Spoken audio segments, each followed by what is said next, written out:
It's time for the Stoops Review with Toby Rowland, TJ Perry, and Hall of Fame head coach Bob Stoops. The Stoops Review is brought to you every week by Stride Bank. With local roots and national reach, Stride Bank is your go-to partner for all your banking needs. Stride Bank, your trusted financial partner since 1913.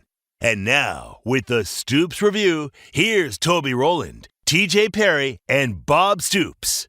Well, Coach, I guess first off, your thoughts on the news of the day, the dismissal of Seth Littrell yesterday. What do you think?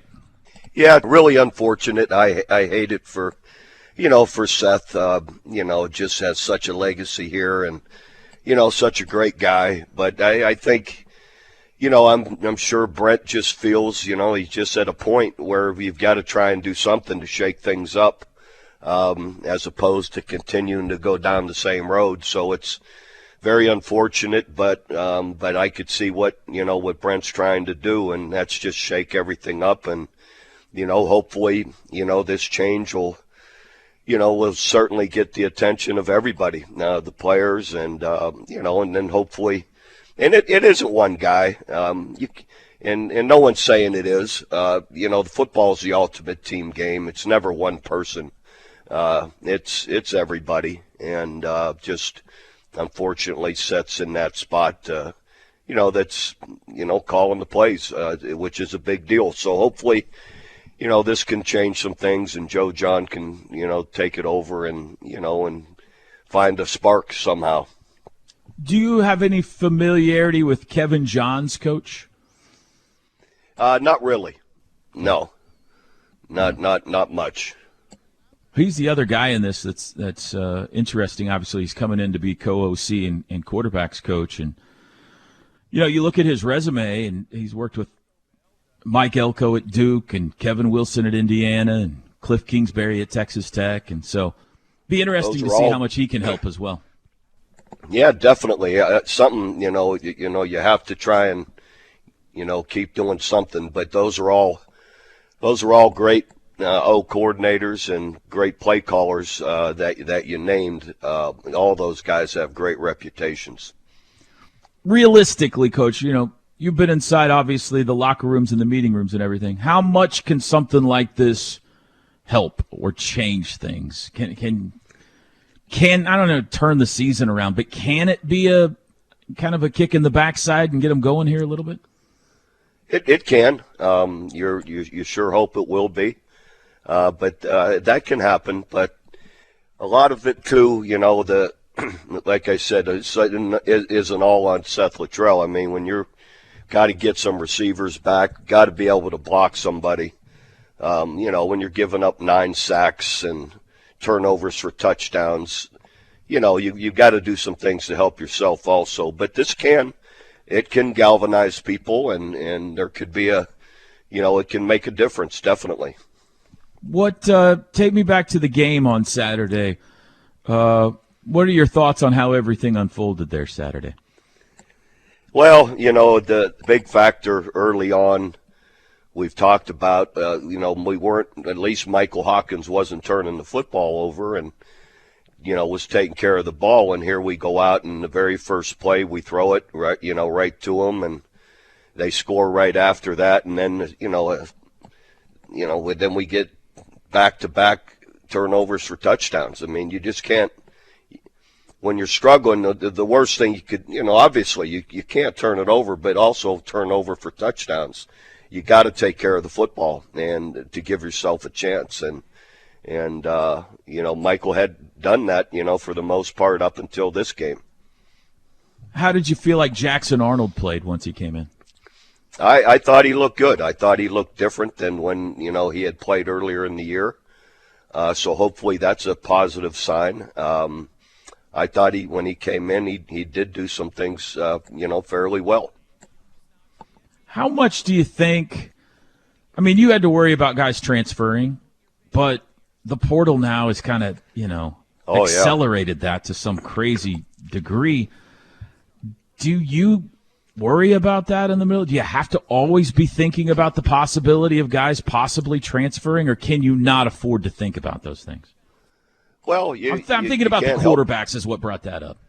Yeah, well, you can't help but have to think about it to some degree. But, but you also have to, establish a certain level of play that you want. And, so I say you've got to be concerned about it to some degree, but not, you still got to go win football games. Yeah. I guess the thing on the offensive side of the ball that's we know Bill Bedenbaugh knows what he's doing, but the offensive line has been such a struggle this year, Coach. Right. And, it's been such a position of strength for us for so long. Yeah. And we just get caught, whether it's, through recruiting or not recruiting the right guys or the right transfers, whatever it may be. It just hasn't, we've gotten caught shorthanded, and that isn't like us. And to me, everyone knows this. I mean, everyone talks about it. That's where everything begins. The protection for the quarterback, the run game.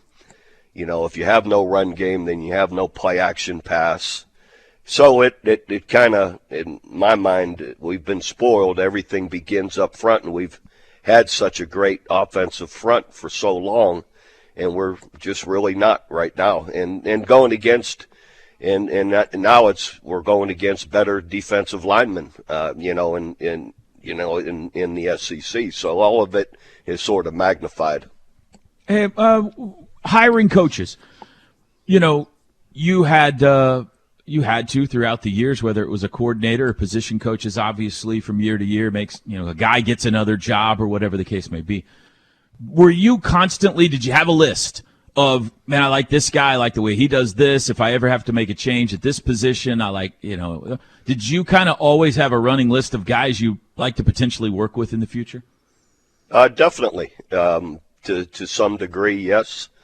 And I was always very aware of whose style and the way they coached and played and all. I was always very aware of that.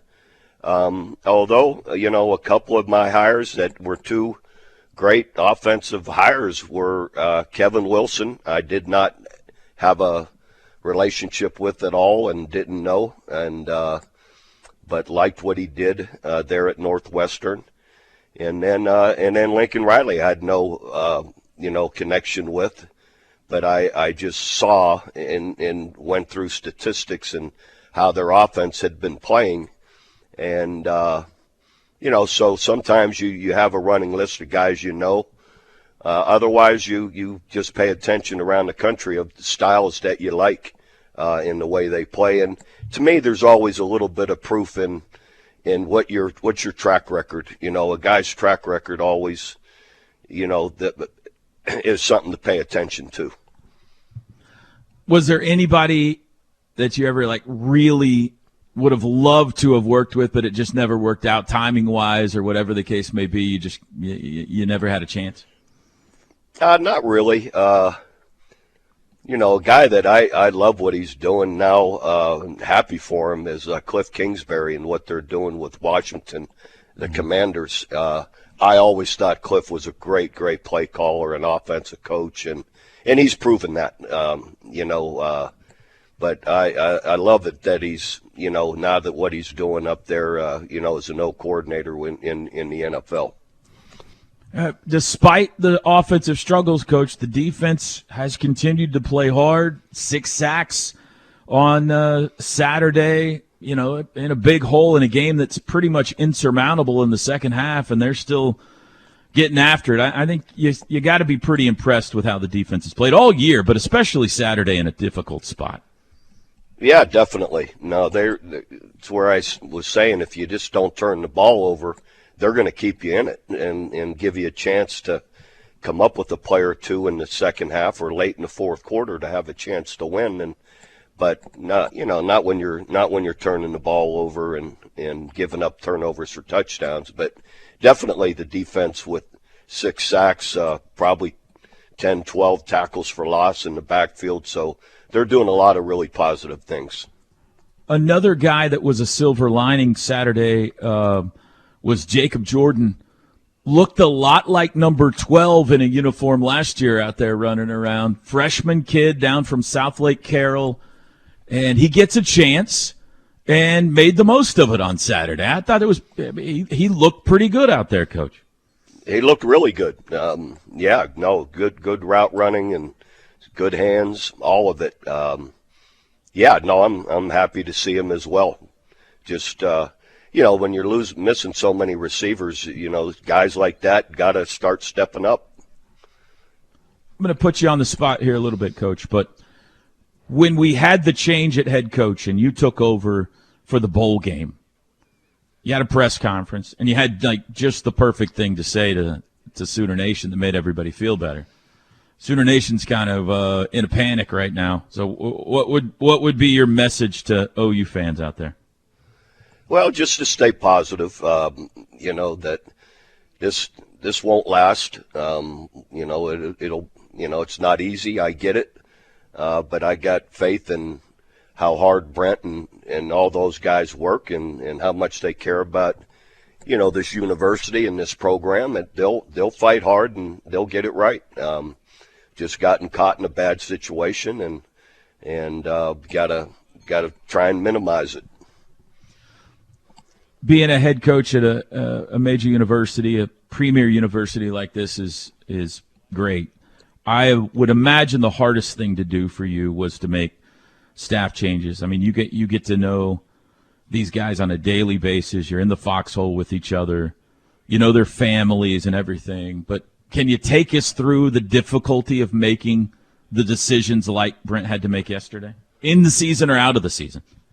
Yeah, no, it's gut-wrenching because you care about people, and it isn't just business, but ultimately it gets down to that. What are the steps you have to take to try and find improvement?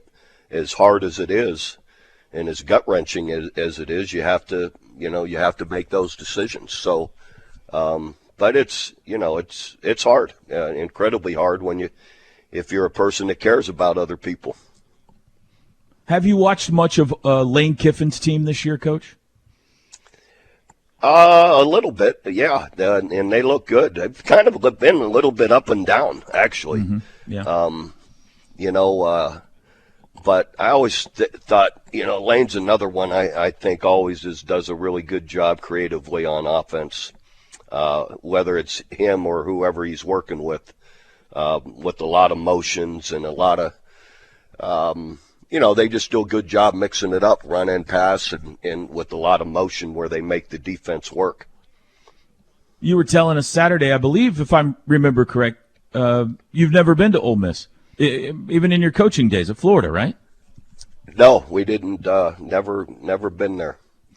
Yeah, I'm looking forward to the trip. I'm looking forward to seeing the Grove and everything this weekend. So, all right, text line's open. If you've got a question for Coach, 405-651-3439. Knippelmeyer Chevrolet text line.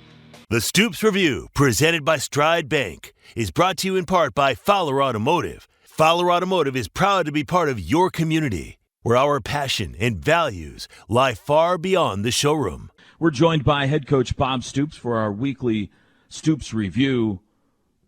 How's the boxing going, Coach? You still getting get your rounds in today already? Not yet. I'll go after this, though. Got to go out to the barn and get the work in. Yeah. A good stress reliever. Got to go get a workout in. I'm looking at the top 25. Before we go to the text line, Indiana, Pitt, Illinois, SMU, Army, Navy, Vanderbilt, all in the top 25. Trying to figure out how the transfer portal and all this NIL stuff and everything is affecting college football. Are we seeing it? Are we seeing more parity? We're seeing some teams we don't usually see up there this year, Coach. I believe that's right. I kind of anticipated that, not these teams being all up there, but that there would be more parity with so many of these really, you just take some teams, say, Alabama for a good period of time there with the depth was so big, they're so strong. So many great players in back of one another. Now guys aren't willing to wait until their third and fourth year to play. So they're going to all these other places where they're on the field earlier, and I think that's what you're going to see is more and more parity. It's making everybody thinner. That's a good point you bring up. Less depth for the big schools, because if they're on the second string, they're going somewhere else to play. And so if you get an injury or two, suddenly you're exposed. Where in the past you could have just put another 5-star in there. That's exactly right, and it's gonna be this way, So you just got to keep people healthy, and but you're gonna see more and more. I think just like you are, parity around college football. All right, TJ, what do we got coming in for Coach on the Knippelmeyer Chevrolet text line today? Spartan Sooner is in on the Knippelmeyer Chevrolet text line, talking about since the O-line portal hasn't worked out, is there a time when you start letting EPL and other young guys get some playing time so that they have starts under their belt for next year? I know they say freshman is a tough ask to start at O-line, but when do you think about developing guys for the next year? Well, you're developing them every day in practice, and the bottom line, if the coaches don't have enough confidence from your play and your work during practice, they're not going to have any confidence in putting you out there to get that experience. You've got to earn your way on the field, and to me, and then you earn your way staying on the field by the way you play. Where they be, with certain young guys be better than what we've got, I trust, the coach's judgment on that. This one's kind of wrapping everything around with what's going on with where you'll probably have a national search. And they're asking, will a new coordinator, if they do a national search outside the program, will they likely want to bring in their own staff, or is there success in coordinators coming in and working with the current staff? How do you keep the current offensive staff focused on the year you're in as far as recruiting in the future if you think you're going into a national search at the end of the year? Yeah, sometimes, person you may want to bring in somebody with them. I haven't been in that position. Again, I gave 2 examples earlier. When I hired Kevin Wilson, he didn't bring anyone with him. When I hired Mike Leach, I didn't have him bring anyone with him. When I hired Lincoln Riley, he didn't bring anybody with him. So point being, I trusted my own judgment on who I wanted as other assistant coaches around these guys, and they were good with it. Now, there may be whoever they, do try and hire, if they do, may want to bring someone, may not. I think all situations are always a little bit different. So you didn't know Lincoln or Kevin. You just liked what they were doing on offense, and so or Mike Leach. Or you didn't know Mike at all? Well, I just knew him to say hi to him when we played against him at Florida, but he was a headache to coach against. When I was a defensive coordinator at Florida, they gave me as much problem as anybody, and if not more. And so I thought, if they can do that at Kentucky, why can't we do it here at Oklahoma? So, but I had just known Mike just to say hello ahead before a game, but we never been around each other. And and then I didn't know Kevin Wilson. I didn't know Lincoln Riley either. The Mike Leach, did you interview him for the job? No, well, just over the phone, Okay. Just talking. And then I offered him the job just by, really I talked to Hal Mummy, because I said, Hal, I know Mike understands everything you do, but can he be in front of an offense and be the leader you need him to be to run a program here like Oklahoma? And he didn't hesitate. He said, oh, absolutely. And sure, Mike, as fun as he was and quirky and whatnot, he was a hell of a leader in front of his team or coaches, in front of the offense. He was, again, as casual as he appeared, he was really demanding. Is there anybody out there right now across college football that you like, that, you've been keeping your eye on? I'm talking about a potential offensive coordinator candidate or something. Oh, no, I'm not going to put somebody. As soon as I say that, can you imagine what's going to be said? Right, that's what I'm hoping for. Yeah, that's what I'm hoping for. Viral moment, Bob Coach. Stoops Viral endorsement moment on my show right now. Yeah, I'm not going to put some poor guy in that bind. Right, no, fair enough. Fair enough. What do you got, TJ? Kind of playing off of that, you kind of answered part of this question, so I'll just get to the second part. Obviously you handled a lot of the searching on your own and stuff, but did you outsource things for statistical information and things like that for firms to break down to give you information when you were doing a national search like that? That was Maddie's job. Maddie would do all the direct work for him.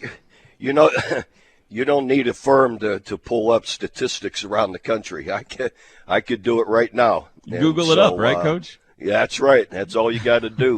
We've got computers in our hands all the time. So, but that was what I did when I hired Lincoln. I asked Julie Watson, my assistant, to pull up what are the top 20 offenses in America, what are the top 20 scoring offenses in America, what are passing, running, all of that, and then you'd start, that's how Coach Spurrier hired me. The athletic director, Jeremy Foley, sat down some statistics in front of Coach Spurrier, and he says, who do you think's the number one defense in America? And he thought maybe, Brother Oliver was a great D coordinator at Auburn, and he says, well, mate, who was at Auburn? And Jeremy laid down all our statistics. We were number one in the nation in total defense and number two in the nation in scoring defense at Kansas State. And so that's how, Coach Spurrier, he and I didn't know each other. That's how he called me up then, and we started talking. So Julie Watson's responsible for Lincoln Riley coming here. That's what we learned. And it's not as complicated, TJ, as we all think it is. You just Google up who's got the best offense out there. Go hire that guy. Well, you know what? Oddly, like 6 or 7 of the top 14 offenses in America at that time had ties to Mike Leach, were part of the air raid group, They're all a little bit different, but a lot of them, like Sonny Dykes was, I think, Cal at the time, and, a lot of them were head coaches. So I'm like, I can't hire their head coaches and going to come here. But the two, Doug Meacham and Sonny at TCU, Sonny Cumbie, mm-hmm. And then Lincoln. Those were the 3 that weren't head coaches. And so anyway, then I did interview all of them. Hey, you never know in this day and age. Chip Kelly was a head coach, and he left to go be an OC at Ohio State. So you never know now.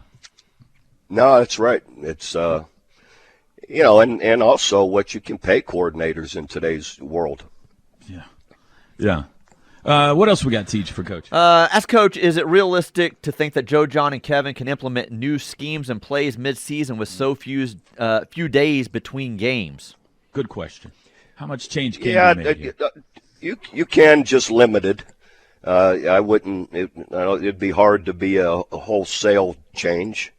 But, you can emphasize different things. You could have some different wrinkles, and there could be a different rhythm to play calling possibly too. You never know. So, so we'll see where it leads.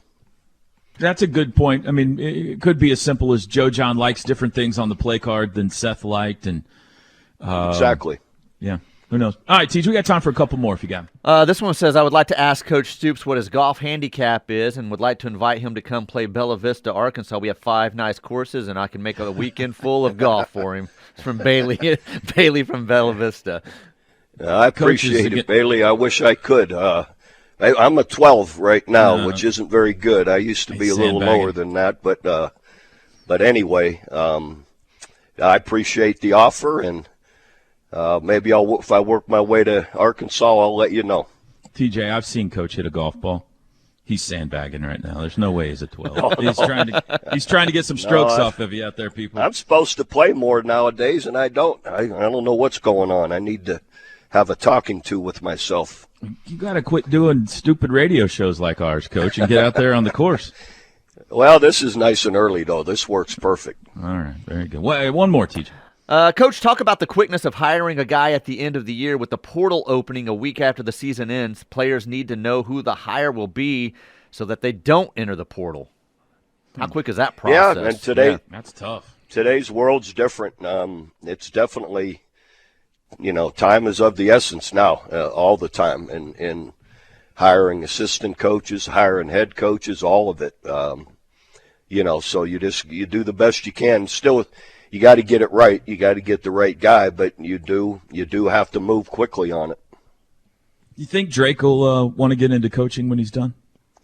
I don't know about that. He he hasn't said that he does, but he Drake's he's just hyper focused on what he's doing now, trying to just be an NFL player, and it's good they won their game yesterday, and he was down on the field for it. So he's enjoying what he's doing, and he hasn't thought about anything else other than still playing.